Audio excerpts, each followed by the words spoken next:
how we got pregnant as a lesbian couple. What you trying to get Niggas come around me acting gangsta, I ain't buying it. He tried to run off, I dumped the Drake over his fanny. 76 to God, I got that name because I'm finding it. Where we live for life, post on the block, this where I'm dying it. If I shoot my gun, 300 shots don't come behind it. And if I ever ran the police, probably wouldn't find me. In the corner, jumping bitches, hitting them gates, and now we lit. You can't do a show up in the city, bitch. Hey y'all. You don't say hi. Hey y'all. Okay. I have no tell y'all because this is a very highly anticipated video. Okay. This video is, we're gonna say it together. Ready, set, and go. How we got pregnant as a lesbian couple. I didn't read everything. Alright y'all, so I don't want to have to edit this video, so we're gonna try to get through it real quick. We tried to record it already and we've been getting sidetracked, so let me just read from my notes this time. So this video was very highly anticipated, and we're gonna get straight to the point, show y'all exactly how we did it. We're gonna insert some clips from the actual doing of the deeds. We're just gonna keep it real, keep it raw, and then if y'all have any more questions about our personal experience, then feel free to drop them in the comments. So this is just letting y'all know how to really do the stuff. We want to help y'all out, okay? So what we personally did first was find a donor. And what app did we use, baby? Jab. We use Jab. Jab is short for just a baby. So basically it's like a dating app, but you're not looking to date. You're looking just to make a baby. And it's all different types of ways you could do that. But we personally wanted to use AI, which is artificial insemination. That means there will be no sex involved. What else?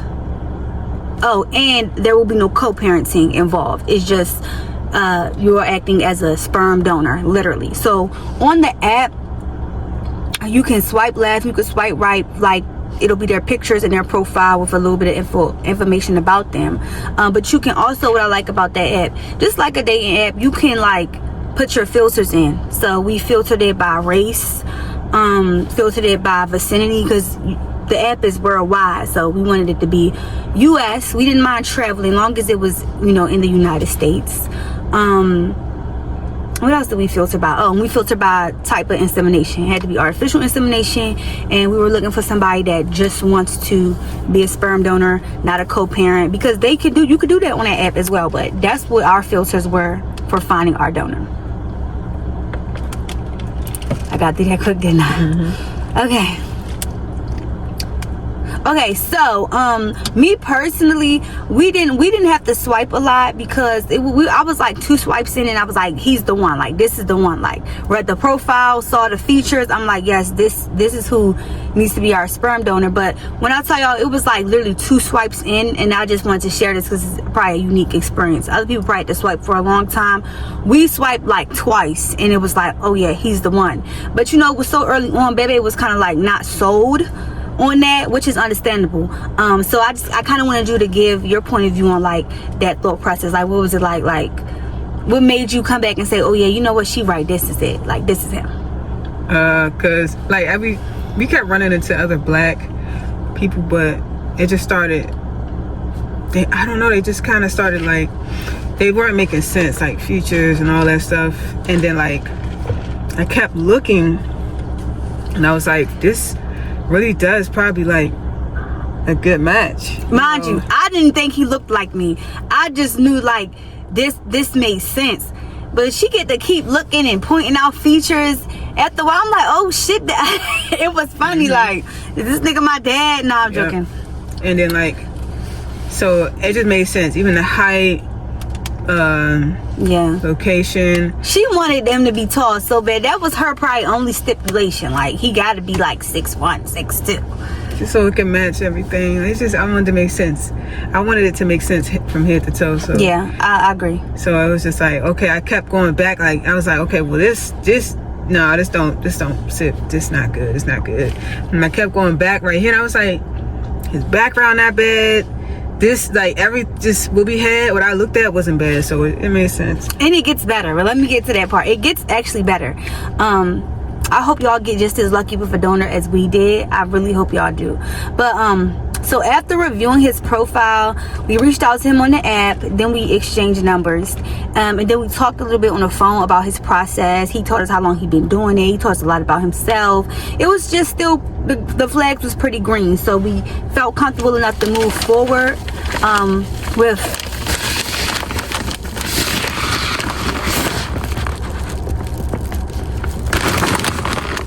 we felt comfortable enough to move forward with selecting a plan. We did 6 months for whatever price it was at the time. He had like 6 months, a year, to try for this. Or did we do 3 months? I can't remember because we did it on the first try. So I can't remember which plan we chose, but we felt comfortable enough to move forward with selecting a plan and selecting which weekends he was going to come. Oh, this is what I wanted to tell y'all. It gets better. What I really love, what we really loved about our donor was that he was also, in addition to being on the Jab app, he was also a sperm bank donor. So that means like he's frequently getting tested because he's donating sperm to sperm banks, and they can't just give you any, you know, chewed up raggedy sperm. He's constantly getting tested for STDs, genetic testing, blood work. So that was like so big to me because it was like literally one time we were at a prenatal appointment and I had to ask a question because she asked about like something like a donor carrot or whatever. Texted him, he sends back all this genetic info. I give it to the nurse, and it was just like so quick and easily accessible. I'm not sure if, you know, I mean, but that's just something you should want to look out for. Like, just make sure that that person has that information accessible, because we got really lucky, y'all, but I've heard crazy stories about people, you know what I'm saying? So just really do your due diligence, and if they are a sperm bank donor, that is such a big plus because he has professionalism like with this stuff. Like, we just got so lucky, I feel like. So I wanted to add that he is a sperm bank donor, so there was no lack of information. Like, we have all his genetic testing and all that good stuff. During this process though, and then we're gonna move on, y'all, because I'm rambling, but during this process, y'all, I did learn that sperm banks pay these people like crumbs, like nothing. So a lot of people that donate to sperm banks end up getting into it themselves, like cutting out the middleman and then actually getting paid what they deserve, because they're getting paid crumbs while the sperm bank is making millions off of them. And I think that's kind of crazy. So I don't know, I kind of take pride in how we did it, not needing to go through a sperm bank. I think that's crazy they don't pay them people like how they should. But yeah, that's something that we learned throughout this process, is that a lot of sperm donors that you will see on Jab or wherever you find your sperm donor, they probably have a history of donating at sperm banks and you know, decided they wanted to get their money's worth. So that was that. Anything you want to add, baby, before we moved on? I do think it probably would have took us longer to find the perfect match for a black sperm donor if we went through a sperm bank versus going through it, you know, cutting out the middleman. It probably would have took a little longer. You never know, cost more, you know. So I'm glad we did that way too. Yes. Okay, y'all, so now we're going to be moving on to the kit parts. Okay, now we're going to talk about the kit that we used, kind of like a turkey baster, but specifically made for this. And baby did all of that. She ordered it off CVS and stuff, so I'm gonna let her tell y'all about that part. All right, so the kit is free to baby, and I did a pickup order from CVS. So found it online probably like maybe the day before donor came, and we did a pickup order. We went to go get it. What comes in the kit is a syringe and a cup. I feel like it's like another thing, but it's not important. It's just the most important thing was the syringe and the cup.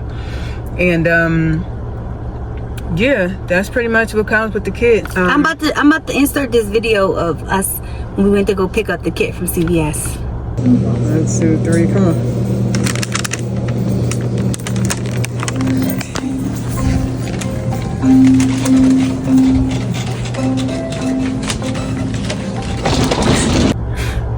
Yes, so But that's all we use. That's the only thing we use. Other people use other stuff, but that's what we use. We use the kit from CVS, Feed a Baby, at home insemination. That's all. And we watched this video. I'll insert the video too. We watched this video to know how to use the kit.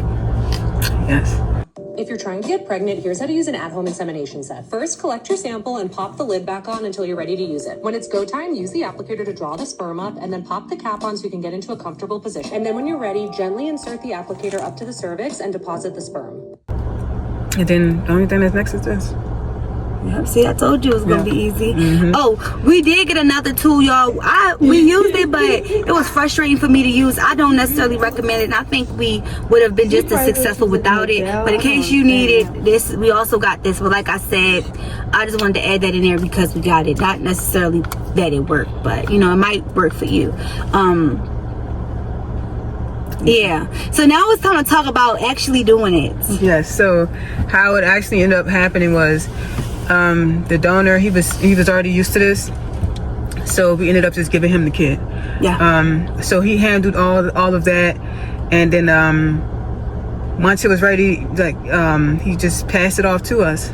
So we're in the room, so our like, hotel rooms was like right next to each other. So once he took the kit and he got everything completed, he passed it right back to us. And I was already, she had me sitting up in the bed. My legs were in the air already. Yeah. She would go grab the kit from him, and he even pulled it up in the I forgot that part. He actually he you know, he did his do next door, ejaculated into the cup, but he also would pull it up into the syringe for us, which made it a lot easier. So I didn't even have to pull it up. All I had to do was take it in there, put it between my wife and you know. Yep. So yeah, that was it. He had it all done. She grabbed it, and then she came, put it between me, and then went slow. Like I would go slow, because if you go fast with anything, it's gonna. Yeah, I didn't want to waste this precious sperm. Yep. But you do want to like do it quick and not see it have no light. No light should touch it. He had it wrapped up in a dark paper towel, and we had all the lights off, only necessary light to see what we needed to see, and that was that. So you do kind of want to do it as quick as you can, but take your time. You don't want to mess up this process either. Take your time. No pressure. Yep. She put it inside me, and then she poured it out slow. Once it was already in there, she poured it out slow. And then we disposed of it, and I sat like that upside down for about maybe like 30 minutes. I feel like the first time was probably like 45 minutes. Yeah, because we ended up just started chatting. We was talking. Yeah, watching TV and stuff. So we did that multiple times a day for the entire weekend. So I would say like I feel like the first time he came at night, so we did it just once on that Friday. Once on that Friday, and like 2 to 3 times on Saturday. Yeah, and it was like 2 times on Sunday. Yeah. We didn't really get too much into his pricing and his process, because every donor is going to be different. But our donor, we had to pay for his hotel because we chose for him to come to us. He had to drive quite a ways. So he stayed the whole weekend. We did it as many times as he could get it out through that weekend. I be feeling like he wants you to get your money's worth, and he don't want to come back either. So he definitely was working overtime up in there, I'll tell you that. But paid for gas too, I think, transportation. Oh yeah, we paid for gas. We paid for his hotel room, and then we paid for his actual sperm services. We paid a deposit. Then when he arrived at the hotel, before he did the sperm, we paid the remaining. That's pretty much it. And like she said, he was well established, like with everything. So he had packages and stuff. So it was broken down, but that was all included: transportation, stay, and the actual sperm. Yeah. And yeah, y'all. Just to add something else that I love is that our donor, he has like a group chat, and I've actually seen that when we was watching Squid Games, somebody else is in a group chat with their like hundreds of siblings around the world. It's crazy, but it's some people like want to grow older, and you can't blame your child for wanting to grow older and know about, you know, their biologics. So I was pleased to know that he had a group chat of not only donors, because all of the kids are young at this age. He's still kind of in a young side, so none of them are teenagers, and they're still all very young minors. So it's really the moms, and I've become close to another one of the moms. Like, we're like so cool, and yeah, like I just like that. Like, if they're cool enough, like I don't mind, like in the future, like him being able to meet. But it's as if he asked for that kind of stuff, you know. But I wouldn't feel comfortable knowing that if he got older and asked, I wouldn't know what all to say. I have some answers for him now, you know. Yeah, go ahead, that's baby, true. I'm sorry. No, you're fine. You're fine. I didn't cut you off, but yeah, I think that's comforting. I feel like that's just comforting knowing that we know, we got everything. We got from the blood work, even when we first did it, you know, the genetic testing, everything, like we felt secure, safe, and now we know, like, siblings and stuff like that, and you never know, they might share some stuff that we might need, you know what I'm saying, like help with, you know, some people they're allergic to this and they're allergic to that, and right, this happened to them, you know, this type of growth spurt or this type of thing, or you know, it could be anything. So, and they're all tall, because that, like I told y'all, that was one of Michelle's stipulations, was that the sperm donor be tall. And like, it's just cool to, like, we get to be nosy, see all the kids, and the kids are all tall and they all got this feature, that feature, like, oh, okay, so it's just cool. It's kind of like fun to, like, be able to imagine what, you know, he's gonna look like, what he's gonna be like. We're almost there. He is gestationally, which means in his stomach age, 31 weeks. Yeah, 31 weeks. Yep. So we're almost there, but this is our process. This is actually how we did it. We have clips, like she said, we're gonna upload the clips.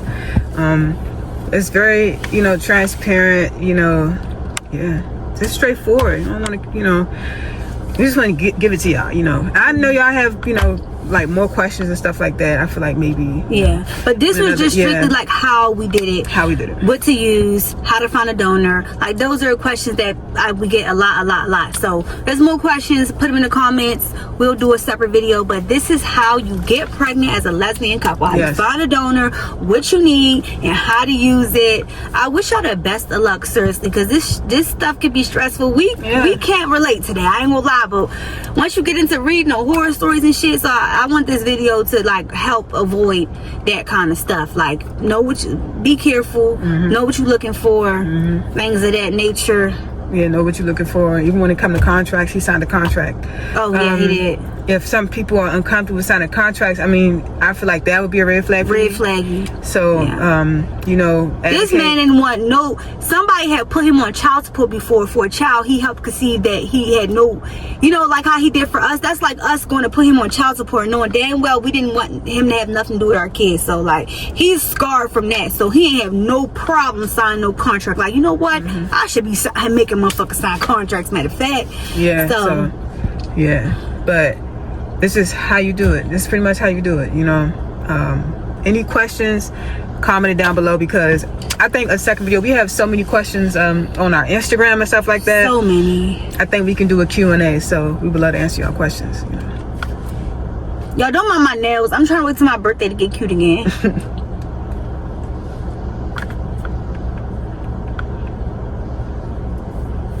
Then we're gonna have to edit this. We'll just put it out. Maybe we can just put it out.